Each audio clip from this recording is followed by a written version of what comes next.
I'm Pastor Greg Jewis, and I'm pastor here at Bethany United Methodist Church. I know we have many guests here this evening. We're so glad that you're here. I know many of you have traveled a long way to be here, and Frank and Bridget have traveled a long way as well, not only traveling here from California, but of course the journey that they've taken and being loving people and fully welcoming people.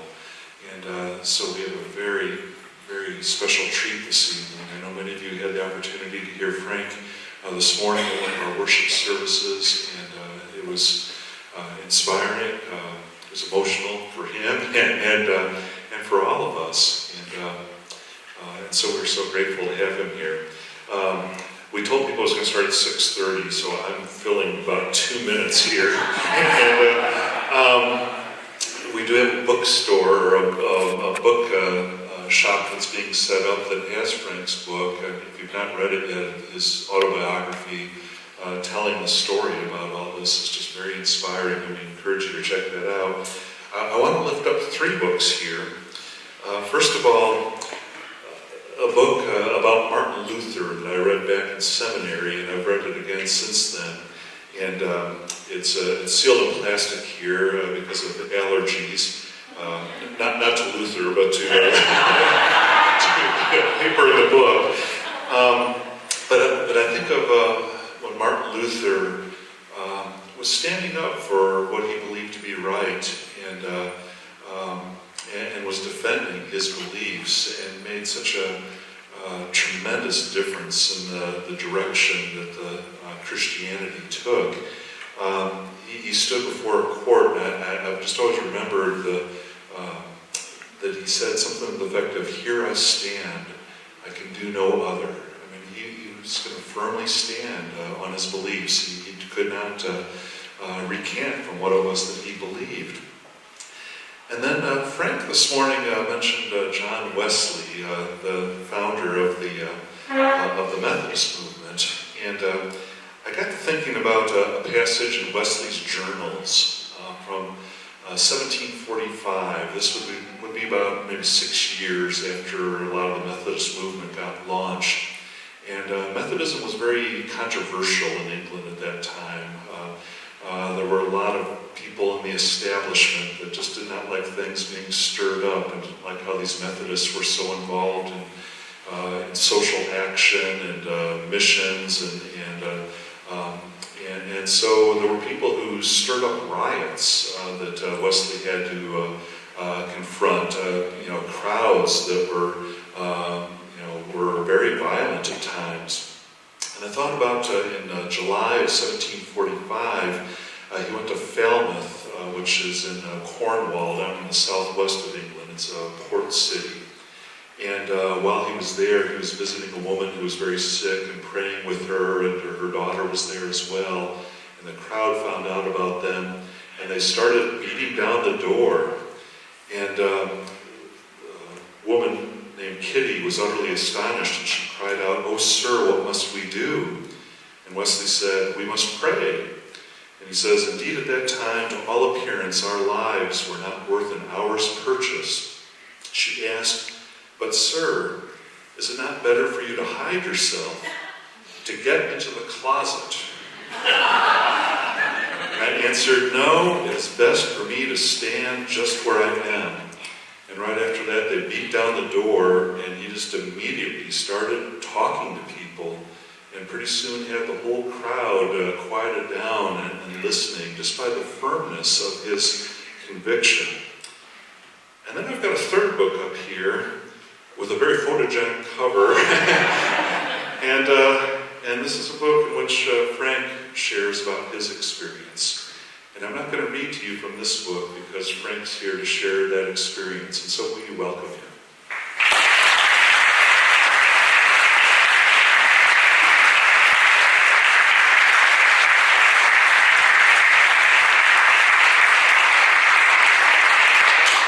It is truly an honor to be here tonight.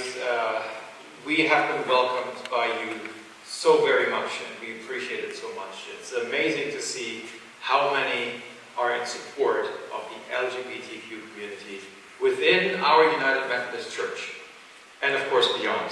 And that is the part of the church that has really encouraged us, because I have to be honest, there was a time when I was going through my trial and when it started to look really bleak, when it became very political, and the possibility of my defrocking was becoming very distinct. And I asked myself, will I ever set foot into another church? And it was people like you here at Bethany, United Methodist Church, people all over the country that have reached out to us, that have supported us in such loving ways, that restored our faith in the Church of Jesus Christ. This is the true Church of Jesus Christ here tonight, and you're a part of it. I was asked to please tell the story about the defrocking. Let me just tell you the story. So here it is, because of the request I got tonight. So I am traveling across the country and have for the last 3/4 of a year or so. And I'm traveling to Binghamton United Methodist Church, which was a church that celebrated their 7th year of being reconciling, their 7th anniversary. And it was a beautiful event, and I was honored to preach at their service. And there was a Q&A after the service. And after the Q&A, this older United Methodist lady who had been United Methodist all her life walks up to the front and says, "Reverend Schaefer, I am so upset with the United Methodist Church, my church, for defrocking you. What does that even mean?" And then she said, "I am using that word now as a cuss word." And then she said, "What the frock is going on in the United?" True story. Absolutely true story. For all the hardship that my family and I went through, all the emotional up and downs, and of course the very, very hard time we had in my local church in Lebanon, Pennsylvania, which I saw split right in front of me. It was very, very painful. For all of those negatives, God has taken that and turned it into positives in so many ways. And I am touched every time I hear somebody reach out to me all over the country and saying, "Thank you for the stance that you took. It made all the difference for me and my family." And I can't even tell you how much that touches my heart. That's redemption right there for what happened to us as a family. Because we did not choose this journey.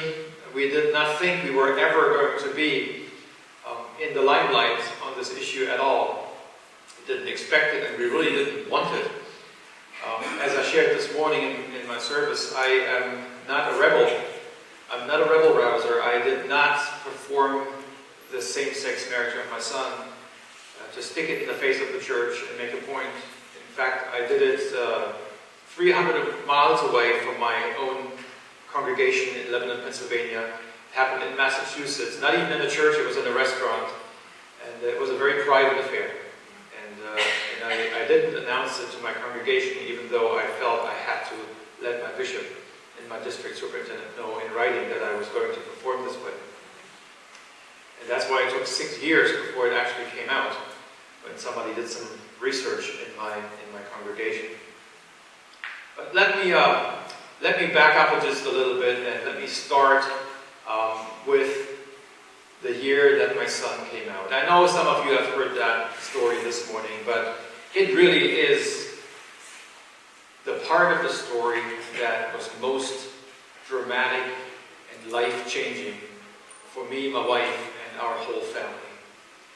I was sitting in my office in Lebanon, Pennsylvania, and received a phone call from a lady in the community that said, "Reverend Schaefer, I want to remain anonymous, but I need you to know, and this is very important, that your son Tim is gay, and he's considering suicide." I went home, immediately stopped everything, and I talked to my wife about it. We talked to our son. I told him the phone call I received and asked him, is that true? Are you gay and are you considering suicide? And my son started to share his very, very sad story with us that we had no clue about, my wife and I. Just to back up a little bit more, I have to tell you that my son had always been a child of the church. He grew up in the pews of the church, and his faith had always been remarkable, even as a child. And I shared the story this morning, but when he was 6 or 7 years old, we caught him in his room after church one Sunday, sitting up with stuffed animals like they were in church, and he was preaching to them. What a beautiful, beautiful sight that was. And I always share how much my son was involved in the life of the church. It was actually really amazing. He was so young, and yet he was already involved in the children's programs and the youth program. He preached on youth Sundays. He played in our worship band. He played the piano. He sang. He came with us once a month to our prison ministry when he was very young. And he had the most extensive contemporary Christian CD collection of anybody I knew. I mean, there were CDs everywhere, all over his room. He knew all the artists. It was beautiful to see, actually, and it really made us feel good that he was, a young man full of faith and love for his church, the United Methodist Church. He started off saying, as he shared his story, remember, Dad, how you took me to an annual conference. And I remembered it well. It was when he was about 13 or 14 years old. And he was, unbeknownst to me, already struggling with his sexual orientation. It just so happened that in that year, when I took him, that there was a debate on the floor about homosexuality. And it got very ugly and just went south almost from the beginning. And the message that my son took from that is that you cannot be homosexual and go to heaven. And he said it began a time in his life that was just very, very painful. And he shared with us that he cried himself to sleep most every night, praying to God to please take this away from him. He did not want to be homosexual. He did not want to go to hell. And after praying this prayer for a while, and nothing happened, no change occurred, he became so depressed, and the pain was so big that he thought that it might be best for him to just be gone. He wanted to end the pain. And he had a plan in place. In fact, the only person he talked to was a girlfriend from high school. And he decided to share his story with her. And it was her mother who called us. That's probably the reason why he's still alive today. But I realized something at that time, and that was that the church's doctrine, the United Methodist Church's doctrine, that includes the sentence, the practice of homosexuality is incompatible with Christian teaching, is doing harm to our children, to our gay, lesbian, bisexual, and transgender children and people in the church. And I've seen it with my son. My wife and I were dissolved in tears when he shared his story. We just hugged him. For a very, very long time, and tears were flowing, and we said, Tim, we love you so much. We love you so much. You are our son. And I remember saying and thinking, oh, I wish I could have been there for him in these dark hours that he faced. I wish I could have been there. I could have helped him. But he did not open up, and we realized, my wife and I, that he seemed depressed, and when he came home from school or work, he would just lock himself into his room. But we thought, well, he's a teenager, and it's a phase, and he's going to get through that, but we had no idea what he was going through. And even after he came out, my son was still not ready to accept himself for who God had created him to be. So we said to him, look, obviously you did not choose this for yourself. You did not want to be homosexual. In fact, you prayed against it. But nothing happened. So this is evidence. This is evidence of the fact that God created you the way He did. You are created in the image of God, gay and all. And God loves you very, very much, just the way you are. Even a year after he came out, he would say things to us like, if there was a switch on my body, I could switch and be heterosexual, I would do it. Because in many ways he was so traditional. He wanted the family and the house, the picket fence and the American dream. It's very traditional in many ways. And it took him many years before he could accept himself as a gay man, created in the image of God. So he went off to college, and then after a while we heard that he had found somebody. He fell in love with Bobby. And they started to go out, and they had been together for about a year and a half maybe, when the famous phone call came from him in the year 2006. My son asked me, Dad, would you perform my wedding to Bobby? And I said, absolutely, son. Absolutely. I felt honored that he would ask me, his dad, the minister, to perform his wedding. But I also could have not said no to him. There was no way I could have said no to him, because when he asked me, he also asked me as the representative of the Church of Jesus Christ.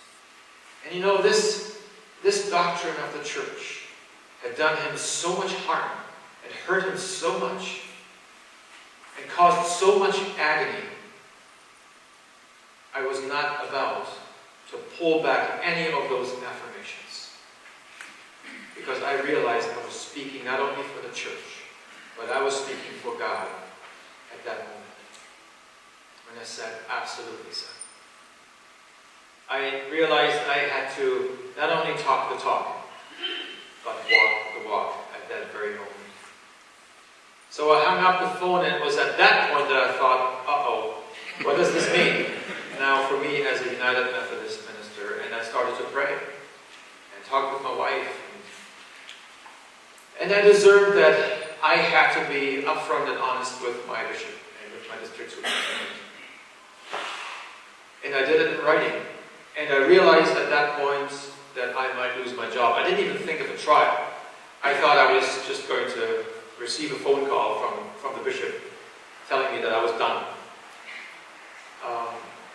How many pastors are here tonight? How many United Methodist pastors? Okay, great. Wow, great to see you. Thank you for being here. We have to fill out a clergy profile. Is that true of this conference as well? Every year, a clergy profile.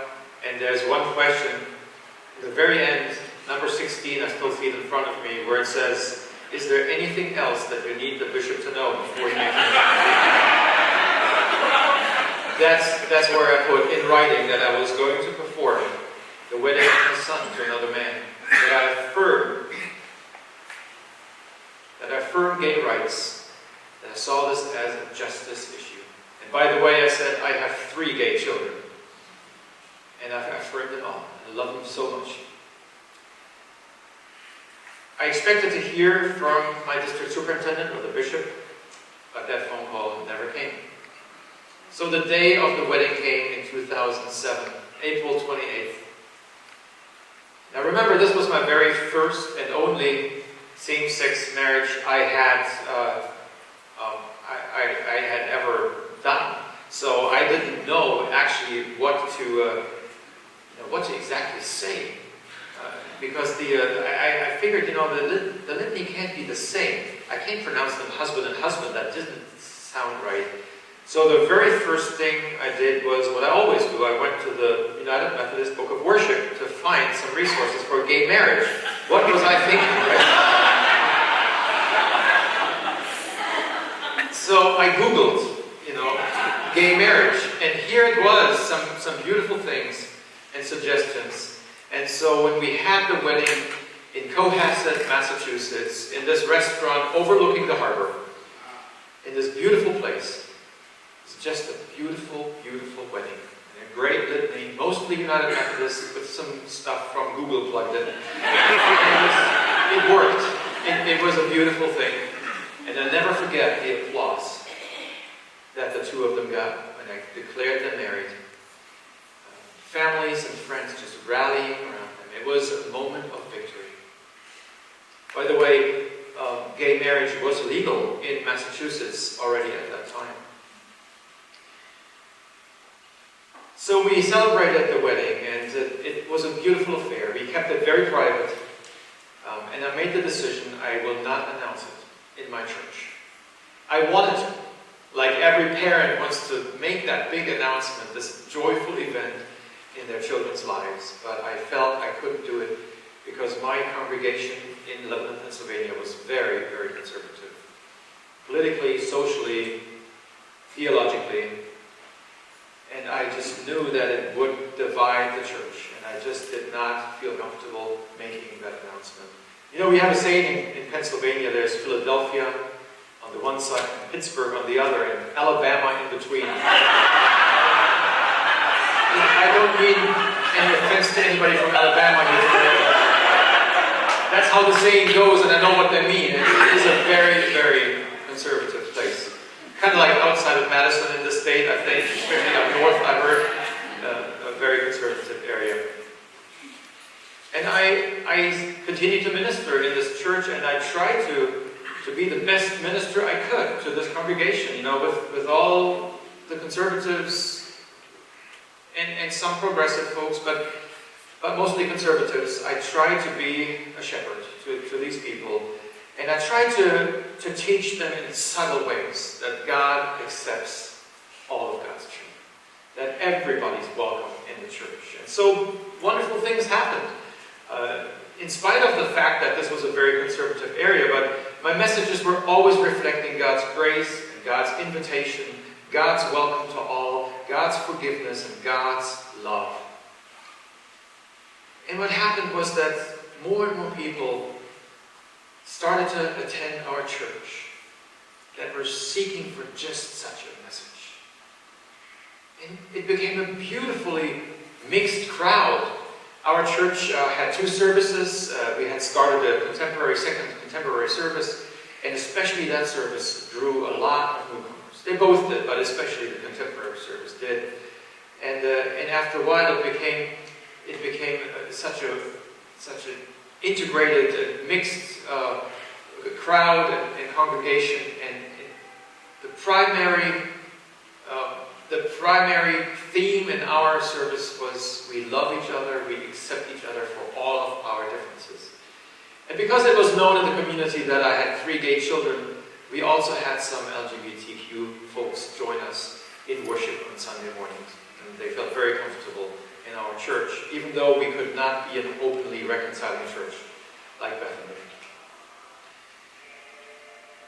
You know, they say behind every good man is a woman rolling her eyes. That was my wife. I attribute to my wife some wonderful things that happened at the church.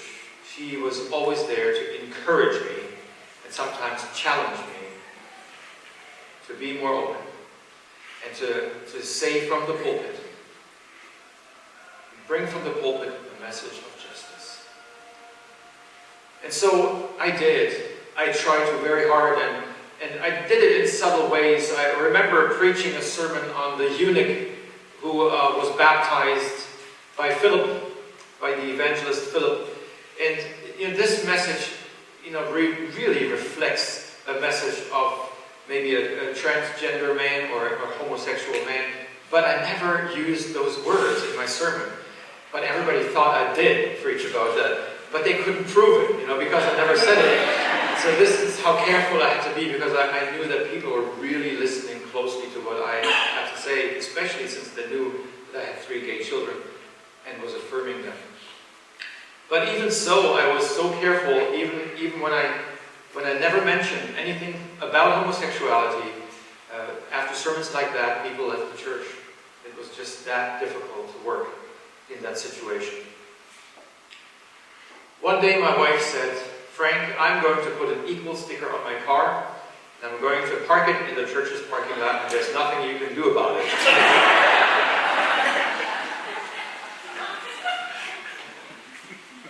And I didn't dare to say anything. And so, looking back, it was probably a journey that I should have foreseen that was going to be very hard in this congregation. There was a group in my church, perhaps 20, 25 people strong. Some of them actually not active in the church, hadn't been in years, that got together. And they formed what they called themselves the Concerned Group. And after our very first openly lesbian couple with their children joined on Membership Sunday in the fall of the year 2012, this group got together. And they decided to get me out of this parish. It was time to get another pastor because they were very unhappy with the direction the church was going and with the kind of people that started to come to our service and became members of our church. It was a very, very difficult time for me. At first I didn't know that their declared goal was to get rid of me. I thought there was a possibility for reconciliation, and I really tried to work with them. But it became more and more difficult for me to minister in this church. I remember one day I received a phone call from my DS, and he said, "Frank, I want you to drop everything and meet me in Lidditz right now." So I drove out to Lidditz and met with them, and I realized that I was under investigation because an accusation had been brought forth against me that I had had a sexual affair with a male staff member from the church. And the janitor had seen the whole thing. There was a witness. And the district superintendent looked at me and said, "Is this true, Frank? Did you do this?" I said, "Absolutely not. In fact, I give you my janitor's number. You can call her. Please do." And I had to leave the room, and he called the janitor, and of course she didn't see anything like it.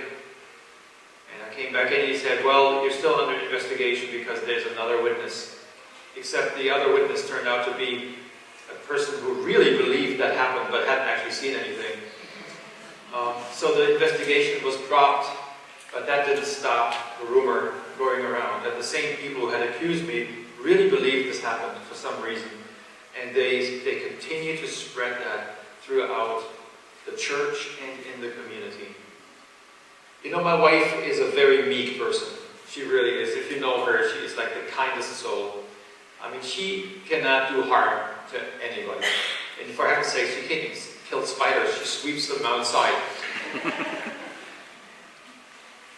But my wife was very upset, especially at this rumor. And so we learned that the same person who was this witness that turned out to be not a witness at all, continued to spread this in the community. And my wife met him in the church hall one Sunday and asked him to please stop this rumor because there was an investigation and nothing was found. It was dropped by the conference. So please stop this rumor. Well, the very next day, I was called by the district superintendent. There was a complaint against my wife for assaulting a church member in the church's hallway. And even my district superintendent said, "I know Bridget, and I know that she didn't do that, but I have to deal with it because it's a complaint." There were so many complaints against me, and they were all false. I was supposed to have embezzled money, church's money, and there was not a day that went by that I didn't hear about a complaint or a nasty email that was sent to the district superintendent or the bishop. It got so bad that I actually feared for our safety. Because I was thinking, what else are these people capable of if they resort to such mean mean-spirited lies to get me out. What else are they capable of doing? Well, one day I received a phone call from my district superintendent. That was in April or end of March, and he said, "Frank, there will be a complaint against you, and this time this is going to have substance because one of your church members drove to Massachusetts, to Boston, went into the courthouse and got a hold of a copy of the marriage license that you signed for your son. And so there will be a registered letter for you in the mail with an official complaint." And sure enough, I received that letter on April 3rd, I believe it was, just 26 days before the statute of limitations would have kicked in. It's a 6-year statute of limitations. And at the time, I was so upset about it. I thought, oh no, I mean, just 26 days and I would have been in the clear. Looking back now, I guess it was supposed to happen. But it was very, very hard at the time. You know how it is when you're in a difficult situation, you really can't see God's hand at all. It just feels horrible. And in fact, sometimes you feel like God has left you and you just don't feel God's presence. That's how I felt. And now looking back, I see how God, orchestrated something behind the scenes that was going to really turn out a victory for justice and for peace. What happened next was just a very, very rough situation. Not just for me, but for everybody in my local congregation. It really divided the membership of the church. And I remember there were arguments and there were fights and there were accusations that went back and forth between the groupings in the church and myself.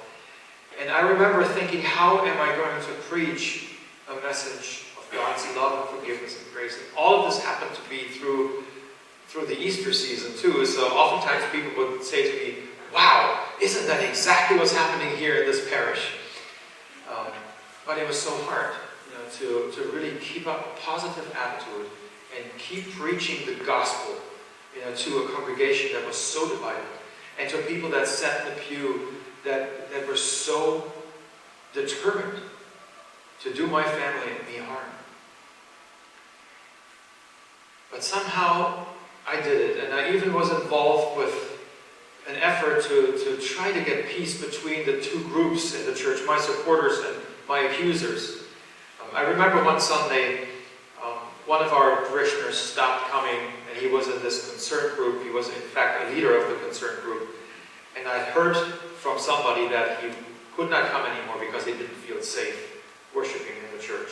So I called him up and I said, look, this is an issue that's between us, but it really shouldn't affect our love for one another. We are part of the body of Christ, and we should love each other even though we disagree on an issue. So why don't we do this? And he had a report the next Sunday, a camping report. He was our camping director. And I said, why don't we do this? I'm going to call you up on that Sunday, and you're going to come to the front, and I'm going to explain to the congregation that, we can disagree on issues. We can agree to disagree and still love each other. And then we're going to hug in front of the congregation, to try to bring peace into this whole situation. And we did. And for about 2 or 3 weeks, things went much better, and it was really a reconciling moment. But then it started all over again. And the next thing I knew, I had a petition against me. There were about 54 signatures, I believe, to suspend me during the time that this investigation was going on, the trial was going on. Only that most of these 55 signatures weren't really from church members. They were from friends of those in the group that were plotting against me. And so there wasn't enough support to get me out. But the bishop and district superintendent, and I shared this with somebody tonight, I believe they really felt under pressure.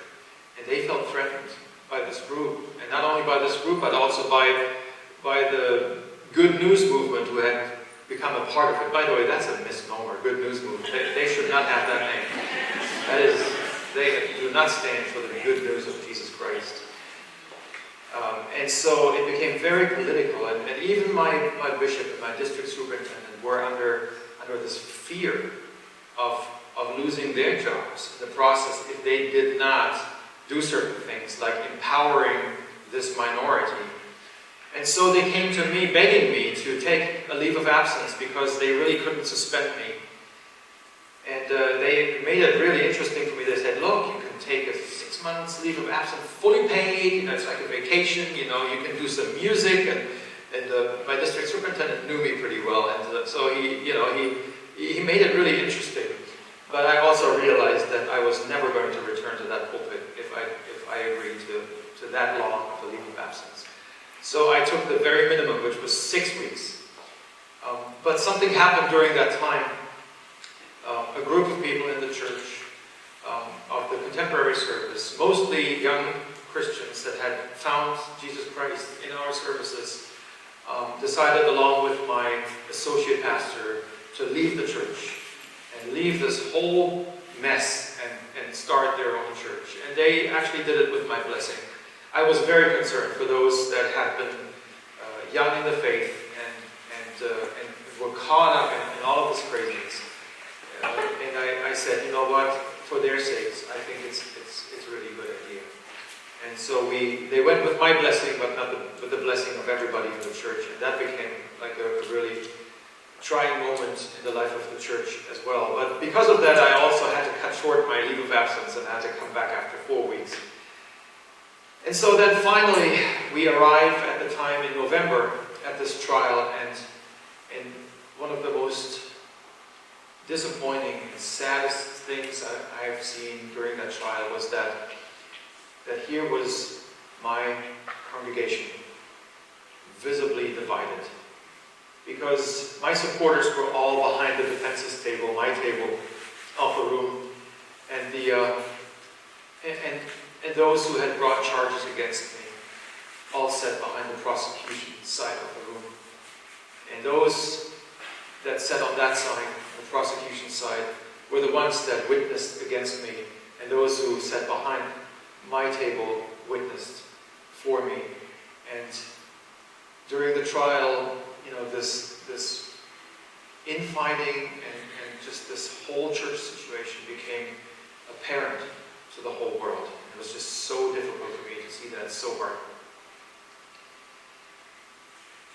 Many people ask me, what does a church trial look like? Well, actually, it resembled a civil trial a lot. Except this was played out in a Methodist camp, at Camp Anaba. By the way, that's a camp that my son visited when he was a child, and he had really good memories of that experience. And it was very unfortunate that it happened in that same location for him, because those memories, unfortunately, are now expunged.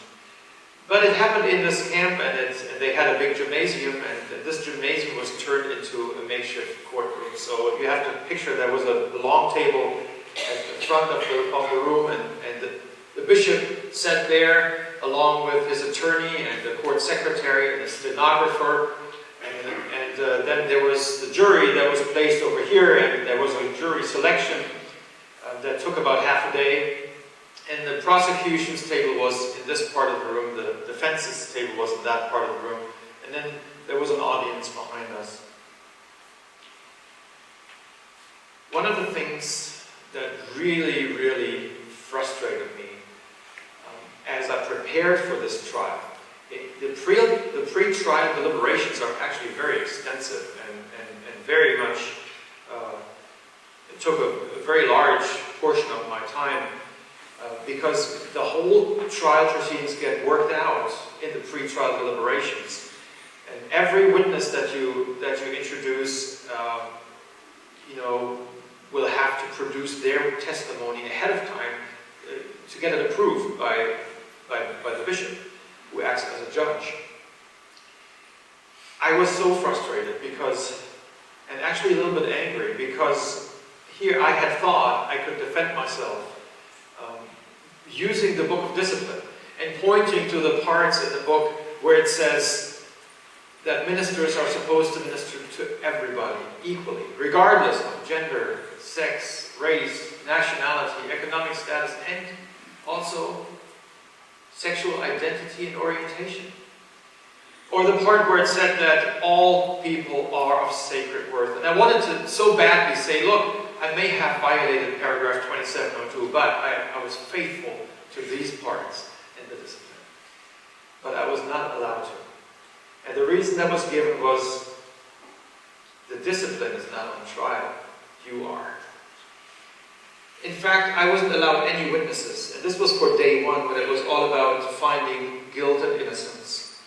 I was not allowed any witnesses except for myself, the witness stand. And I was not supposed to say anything on that day except for I performed this wedding on April 28th, 2007. That was all I was allowed to say. So as we arrived at Camp Anaba, and we were getting ready for this trial, my counsels, brilliant as they are, came up with this plan. So I actually had a defense written out in which I was going to quote the discipline, and I was going to bring out all the points that were important to me, that I wanted to bring out. And they said, look, before the judge sends the jury to deliberate, you jump up and start defending yourself. And they're probably going to stop you. But then my counsel was supposed to jump up and say, are you denying Frank Schaefer the right, according to the discipline, to be heard before the jury deliberates? Because that's in the discipline too. And so that felt a little dramatic, but I guess that was I felt that was the only way I had to really defend myself. But then it was just only like 10 minutes before we walked into this courtroom that my assistant counsel, who was a real attorney, had an even better idea. Bill Ewing is his name. He's a brilliant man. And he actually was part of Beth Strout's team about 6 or 7 or 8 years ago.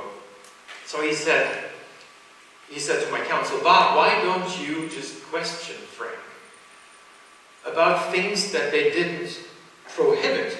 Things about his family. Why don't you ask about his family, about his calling to ministry, and about his church ministry? And then maybe you could sneak in asking about your son and about him coming out. And maybe, just maybe, they won't stop you. And so that's what we did. Once I took up the stand, I started to talk about my family, my ministry, my call to ministry, and I shared my story. Even the story about Tim coming out, just like I shared it tonight. And I even was able to quote scripture. They never stopped me. I continued on and I quoted from the parable of the Good Samaritan. And I said, look, my son was harmed by the church's doctrine. He was in need. He was the person in the street, beaten up and bleeding to death. And I could not, like the priest and the Pharisee, pass by on the other side of the road. Because they couldn't get their hands dirty. They couldn't get blood on them because they had to conduct a service in Jerusalem. And so they passed by on the other side. And I said, I couldn't turn my back. I had to help my son. Isn't that what Jesus said in this parable? That we're supposed to do that? I may have become ritually unclean. And I may have violated a law in the book of discipline. But I had to help my son. I felt good about the defense. And I thank God for the fact that the judge, the bishop, never stopped me. Not even the prosecution. And I still don't know how that all happened. But it was miraculous to me. That night, as we ate dinner, when the jury was out to deliberate, I sat with my counsels. I felt so good. I said to them, how big would it be if I got acquitted tonight? And they said, oh yeah, it'd be wonderful. It'd be so great. But Frank, it's probably not going to happen. And I knew they were right.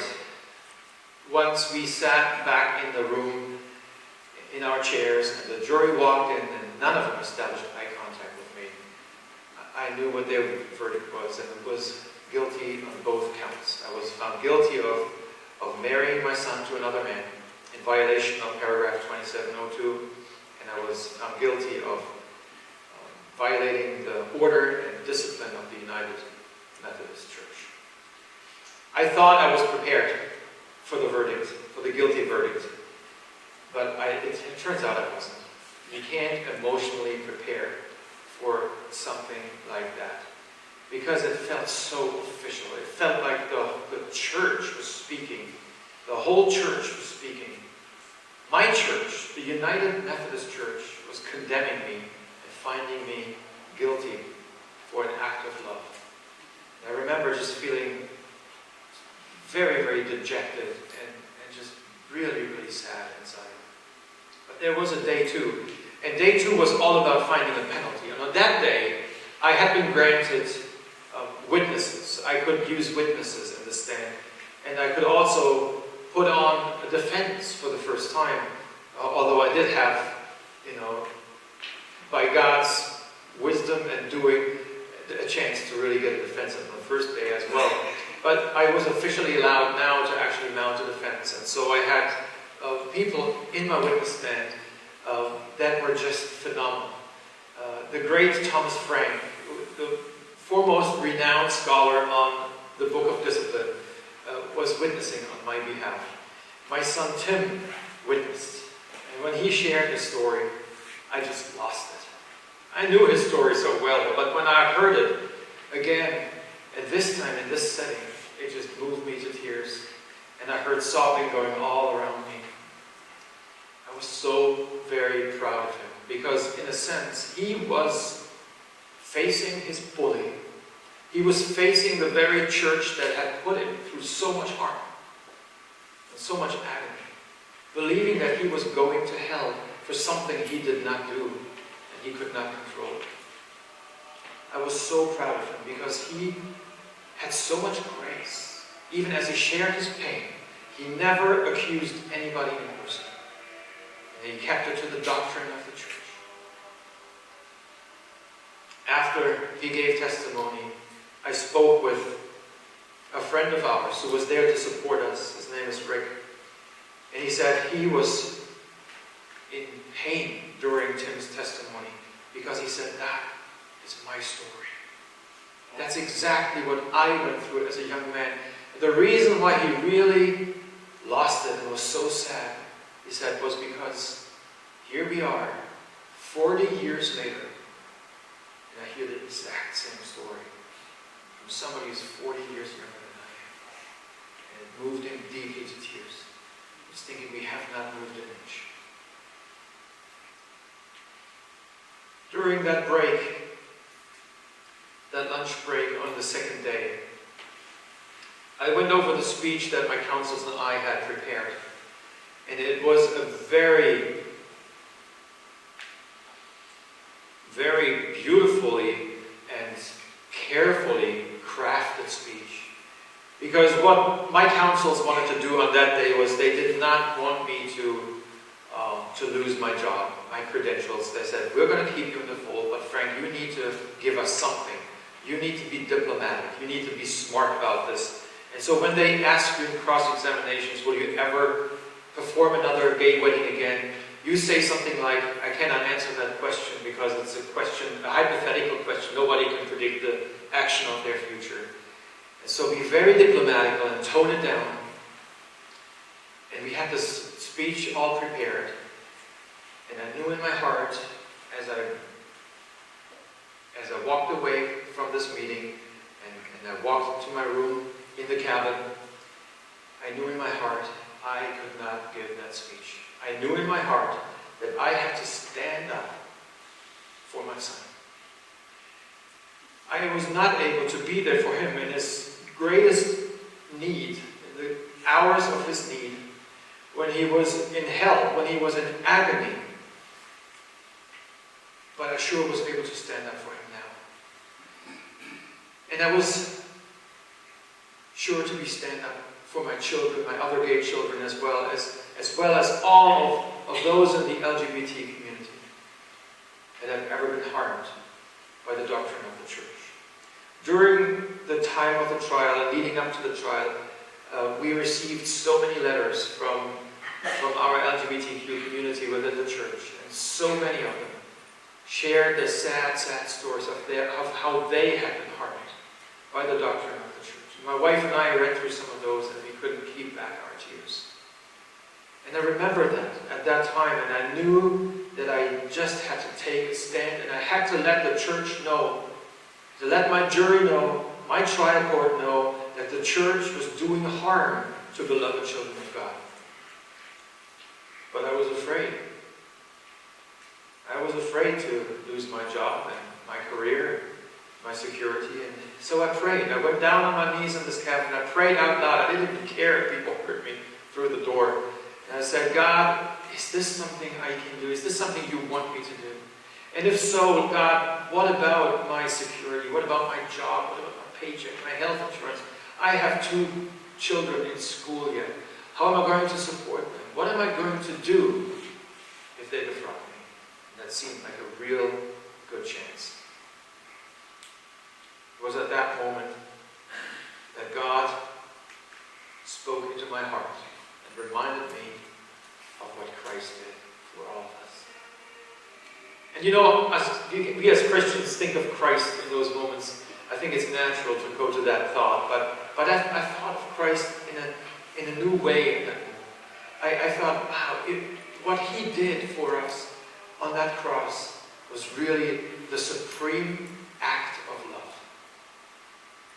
Not only did he give up his career and his job and his friends, he gave up his entire life.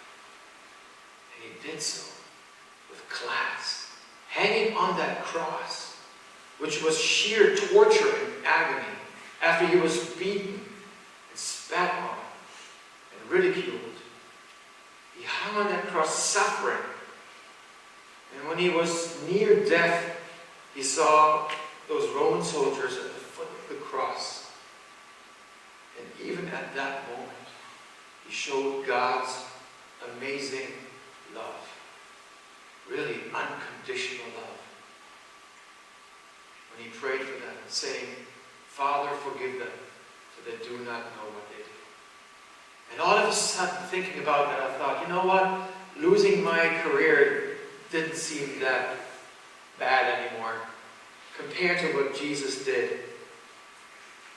And I got up, and on the dresser in that room was something that my attorney's wife had given to me the day before. It was actually this very same rainbow stole. Has her name in it, Anne Ewing.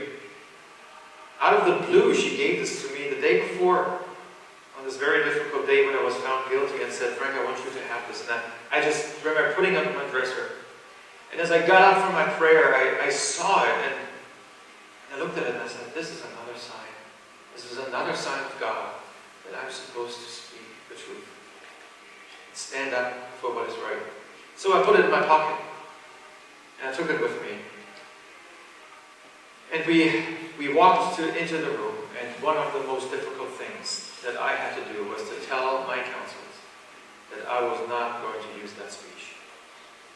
It was so difficult, because I thought they were going to be mad at me. And I told them, look, I really feel in my heart that I have to stand up for my son and our LGBT community. I have to tell my trial court the harm that the church is doing. And they both said, Frank, go with it. Go with the Spirit. That was such a load off my mind and off my shoulders. But still, I was so nervous, I didn't have a speech prepared. I had nothing. So I started to scribble as the court proceedings started. I tried to organize the speech in my head, and nothing came out right. And I was so nervous, I was sick to my stomach. And when you're sick to your stomach, you really are not very confident. And before I knew it, I was called into the stand, and I didn't even take the scribble. I couldn't even read it. I didn't even take it. I just sat down in the chair in the witness stand, just feeling so sick and nervous. And something amazing happened, because I looked out into the room where my family was seated, right in that area. And I looked into their eyes, and I saw them look at me with so much love and support. And I could, as I looked at my wife, I could hear her saying, "I'm so proud of you, Frank." Finally, after all these years, she was able to say, "I'm so proud of you." And I looked beyond them and I saw so many people dressed in rainbow stoles. There were so many supporters in the room that they didn't just fit on my side of the room. They were also on the prosecution side of the room. People dressed in rainbow scarves.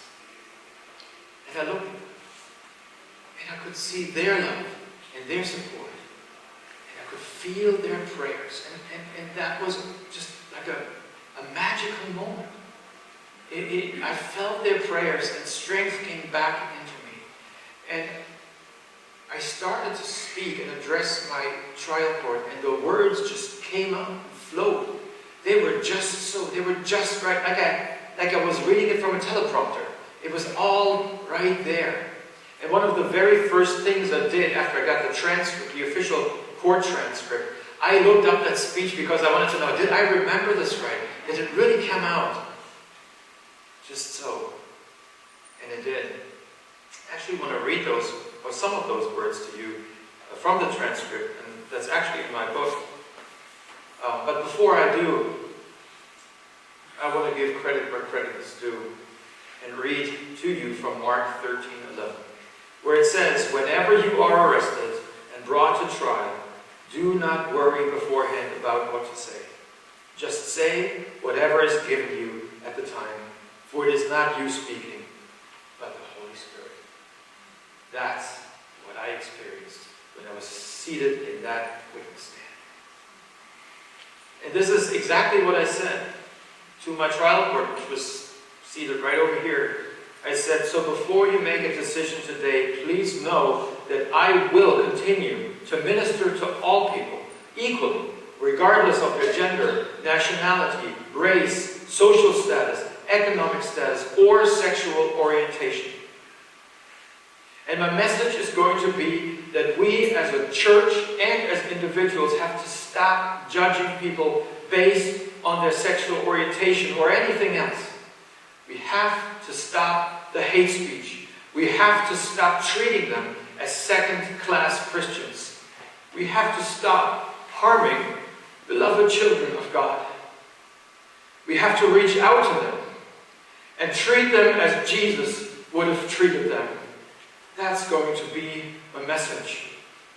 And at that point, I remembered I had the stole in my pocket, and I got it out, and I actually asked the bishop for permission to put it on, and he granted it to me in another amazing move. And I put it on, and I said, as I put this stole on, I promise never to be silent again. And I said to them, this stole is a sign for what I stand for and for who I am, an advocate of our LGBTQ brothers and sisters. And that is all I have to say. Something totally amazing happened again. After I was dismissed from the stand, I remember sitting there, feeling a peace that I hadn't felt in many years. I felt like totally fearless. I didn't care whether the trial court was going to defrock me or if they were going to pick up stones and stone me to death. I didn't care. I had to say what I had to say, and when I said it, I felt free. Free of fear for the very first time in a long time. It was almost like it says in 1 John 14:16, pure love will drive out all fear.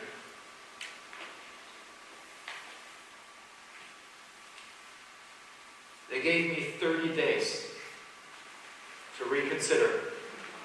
And I was thinking, after that speech, you think I'm going to reconsider? But at the moment I received that sentence, that penalty of the 30-day suspension as an act of grace. At the end of the time, I could not promise to uphold the discipline in its entirety. Given the context it was given to me, because it said specifically, given your new calling to the LGBT community, can you still uphold, can you promise to uphold the discipline in its entirety? And I said, no, I cannot do that because of the discrimination, the discriminatory laws, and the homophobic language. I cannot subscribe to the entire book of discipline. But I am willing to subscribe to all of the other points. And I am willing to continue as a minister, and I am not surrendering my credentials voluntarily.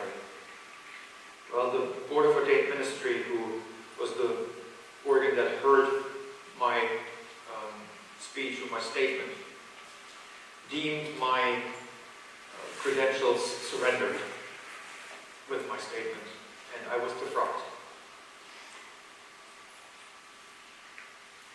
I remember my wife pointed out to me when we sat in the car after I left the conference center. She said, look at your hand. And I was actually trembling. I was shaken. I was shaken by the fact that I found myself outside of the United Methodist Church. For the first time in my life, I had no church affiliation. Because as a clergy, we hold our membership, our church membership, through our ordination in the conference. I found myself outside of the church that I loved, that I had worshipped in, that I had served for over 20 years. All of my children were baptized United Methodist. And I felt totally and utterly rejected and cast out. The day after I was defrocked, I received an amazing phone call. Bishop Cartagena from the West Coast somehow got a hold of my cell phone number. I still don't know how, but bishops have their own way to find out and get information. She called me. I almost didn't pick up the phone. I almost didn't take that call. I thought, I may as well. And I took the phone call, and she said, Brother Frank, this is what she calls me, Brother Frank. She said, I want you to know that you have supporters here on the West Coast. I want you to know that we believe that you did the right thing in the spirit of Jesus. And I would like to offer you to come out to the West Coast to minister here in our conference as a United Methodist minister. Now, almost asked her, Bishop, you know that I was defrocked, right? But then I thought, no, I may not want to mention that. But I can't even begin to tell you how relieved and how happy I was. The same church that had just rejected me and cast me out the day before was now inviting me back and acknowledging that what I did was the right and just thing to do. And so I said to her, Bishop, you didn't just, I couldn't even remember her name really, pronounce her name, I said, Bishop, you didn't just make my day, you made my life. And I remember there were tears, and she prayed with me. It was a very, very emotional moment. And what I experienced is just incredible. I experienced an outpouring of the love of Jesus Christ from the reconciling part of the United Methodist Church, as well as other churches outside of the United Methodist Church, that has really restored my faith in the Methodist Church, or in the Church of Christ. I was invited to all kinds of places like Bethany, and I started preaching, and I started lecturing, and I started sitting on panels and speaking and discussing at seminaries and universities and in churches. And it paid our bills. It paid our bills. And I was thinking, wow, why did I ever fear?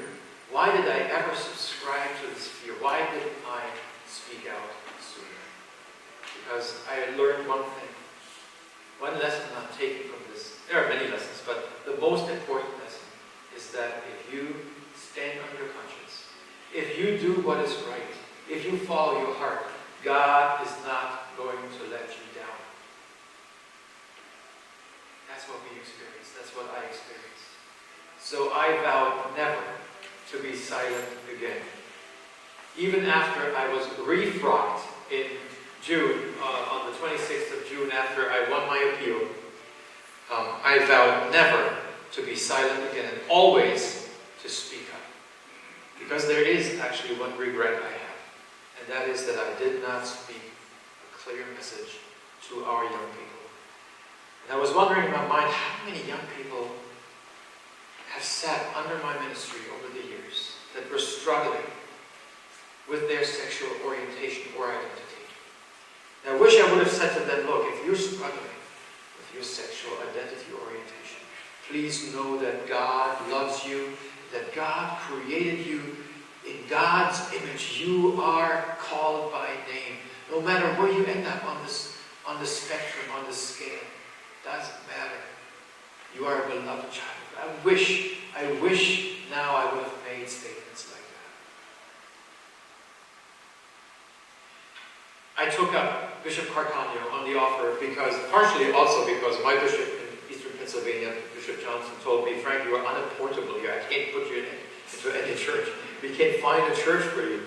And so I said, well, I do have an offer, and I'm going to take up Bishop Carcagno, which I did. And so now I'm in Isla Vista, in Santa Barbara County.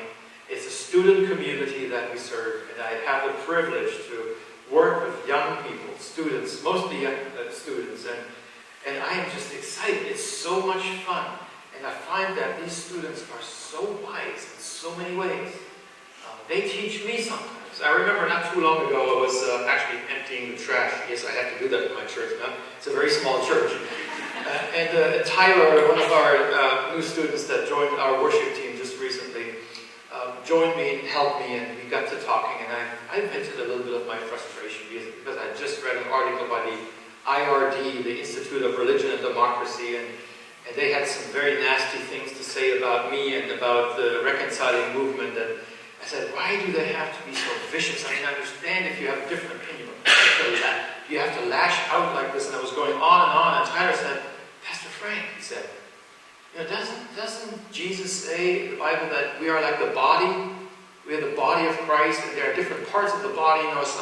Some people are the hands, more like a hand, and others are the mouth and the foot. And he said, well, if you think about it, somebody's got to be the ass.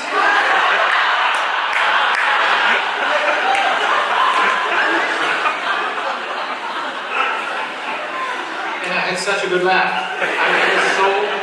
It was so healing to just laugh at that moment. But you know what? There's a deeper point here. No, really, there is. It is so true. We still are one body. We're all part of the body of Christ. And if Christ was able to forgive his enemies, those who put him on the cross, how much more should we pray that prayer for our brothers and sisters in the church that haven't gotten the point yet? Forgive them, for they do not know what they do. I think that's our responsibility. And so, as you know, I just faced another hearing. Thankfully, the last one in the process, the Judicial Council met, and we had this hearing this past, I don't even know, my days are all like messed up. I think it was Wednesday. And I feel pretty good about that hearing. My counsel, Scott Campbell, the same counsel that defended Amy DeLong here in Wisconsin about 3 years ago now, is my counsel, and he had a rousing presentation. It was beautiful. We all felt very, very good about it. And so I've been checking my messages, not recently, but I feel the need right now to check whether a decision has been made, because we wait for this decision to come any time, as of today.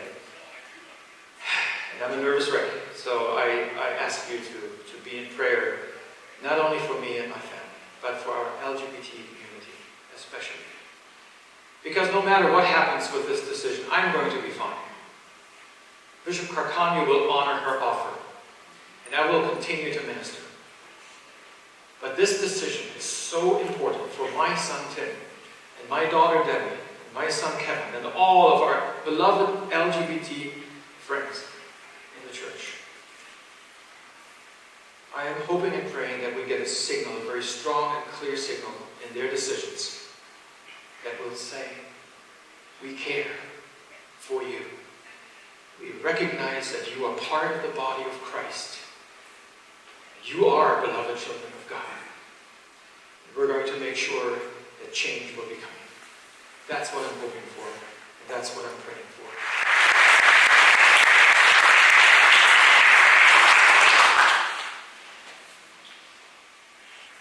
I don't know how to end this. These testimonies are all so powerful, and Frank, your witness to us is so powerful, deeply emotional, and your presence here has blessed us, and we send you forth with our blessing, with God's blessings, and no matter what happens with all these political issues in the church, we know you have a wonderful ministry, and we pray for God's blessings upon your ministry. Thank you so much. Thank you, everybody.